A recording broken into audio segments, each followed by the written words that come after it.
जय माता दी सभी को। शिवकाली संवाद चैनल पर आप सभी का स्वागत है। आज का विषय है कि मंत्र जाप किस प्रकार करें कि हमारा लक्ष्य जो है हम उसे शीघ्रता से प्राप्त कर सकें। इससे पहले कि हम अपने विषय पर आगे बढ़ें, अगर मेरे चैनल पर नए हैं तो चैनल को सब्सक्राइब करें।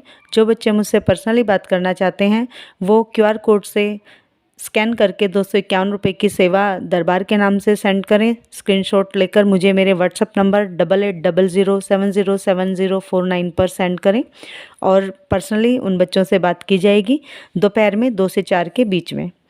तो जो बच्चे नए जुड़े हैं वो मुझे मेरे अदर इंटरनेट सोर्सेज पर भी फॉलो करें, लिंक डिस्क्रिप्शन में दिए गए हैं।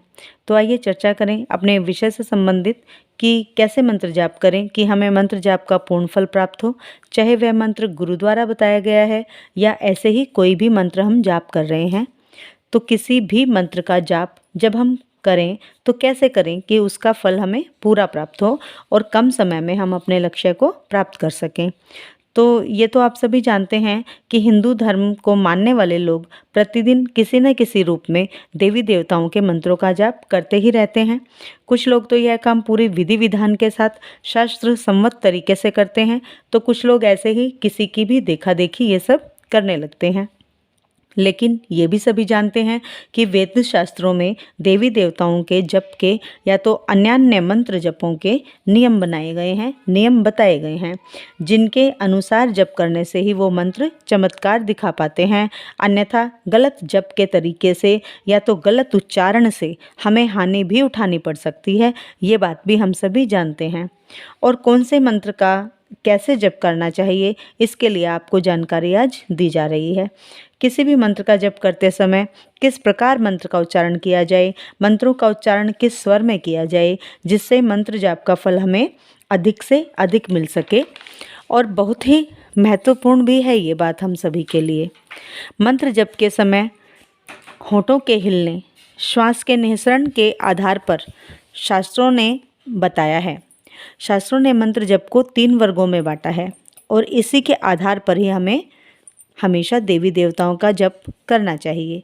तभी वह अपनी प्रार्थना शीघ्रता से सुनते हैं, तभी वह हमारी प्रार्थना को सुनकर पूर्ण भी करते हैं। तो वो जो 3 वर्ग मंत्र जाप के हैं वो हैं वाचिक, उपांशु और मानस। ये तीनों वर्ग मंत्र जाप के वर्ग हैं, मंत्र जाप के विभाजीकरण के अनुसार। इनके अलग अलग प्रकार हैं। इनमें सबसे शक्तिशाली जो बताया गया है वह भी आज हम डिस्कस करेंगे। तो सबसे पहले तो ये बात कि ज़ोर ज़ोर से बोलकर किसी भी मंत्र का जाप करना निषेध है। निषेध बताया गया है हमें किसी भी मंत्र का ज़ोर ज़ोर से उच्चारण करते हुए जाप करना। और गुप्त रूप से मंत्र जाप करना ही हमारा सब ओर से कल्याण करता है।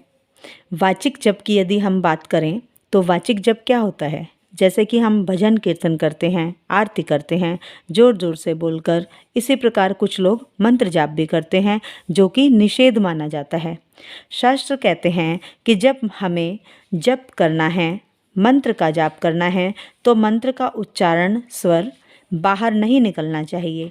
जप करते समय उच्चारण ऐसा होना चाहिए कि जप की ध्वनि केवल साधक के ही कानों में पड़े, उसे वाचिक जप कहते हैं।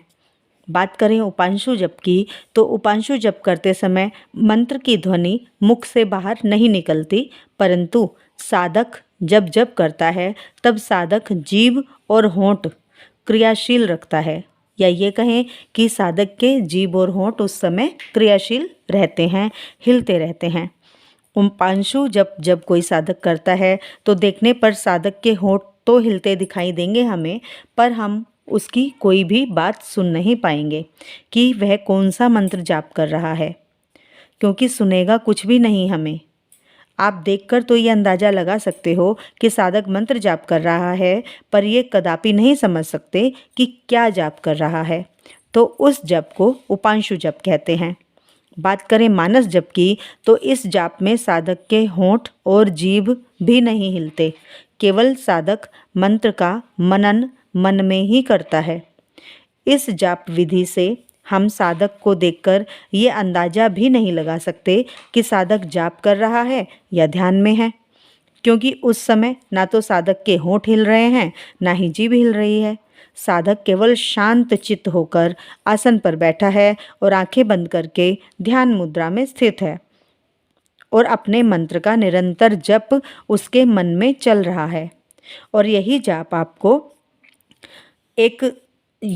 आपके लिए एक साधन के लिए बहुत ही तीव्र गति से कार्य करता है। इसी जाप से साधक बहुत ही उच्चतम श्रेणी को प्राप्त करते हैं। इन सभी विधियों में मानस जप को ही सर्वश्रेष्ठ बताया गया है और उपांशु जप को मध्यम जप बताया गया है, जबकि वाचक जप जो मानस जप की प्रथम अवस्था है, वाचिक जप को मानस जप की प्रथम अवस्था बताया गया है। क्योंकि जब हम कोई भी जप आरंभ करते हैं, कोई भी मंत्र का जाप हम करना आरंभ करते हैं, तो वह हम बोलकर ही आरंभ करते हैं और धीरे धीरे यही वाचक जप उपांशु जप में परिवर्तित होता है। और जब आप परिपक्वता की ओर बढ़ते हैं अध्यात्म में, तब आप मानसिक जप में निपुण हो जाते हैं। कोई भी मंत्र जप आप जाप करने लगते हैं, चाहे वो मंत्र गुरु द्वारा ही हमें क्यों ना मिला हो, पहले आप उस मंत्र को याद करने के लिए देखकर और बोलकर ही उसका अभ्यास करते हो। जब वह आपको याद हो जाता है, आपको मंत्र रट जाता है, आप मंत्र में समा जाते हैं, तब उस मंत्र को आप आंखें बंद करके अपने मन में ही जाप करना आरंभ कर देते हैं। और इस मानसिक जप में आंखें बंद करके ही होंठ और जीभ भी नहीं हिलनी चाहिए। ध्यान मुद्रा में बैठकर आपको मन को पूरे तरीके से अपने उस इष्ट को समर्पित करना है जिनका वह मंत्र है। उसके बाद आपको किसी भी मंत्र का जो है जाप करना है। बच्चों, मंत्र जप और मानसिक उपासना आडंबर और प्रदर्शन से रहित एकांत में रहकर किए जाने वाले कृत्य हैं, जिनमें मुख्यतः भावना और आराध्य देव के लिए समर्पण आवश्यक है। इस विधि से अगर जप किया जाए तो जिस भी देवता या देवी का जाप आप करते हैं, वह शीघ्र प्रसन्न होकर आपको इच्छा पूर्णता का वरदान देते हैं। उम्मीद करती हूँ आज की जानकारी आपको अच्छी लगी होगी। यदि अच्छी लगी है तो वीडियो को लाइक अवश्य करें, कमेंट्स में जय माता दी लिखें। मिलते हैं अपनी अगली वीडियो में एक नई जानकारी के साथ। जय माता दी सभी को। जय शिव शक्ति, जय महाकाल, जय महाकाल।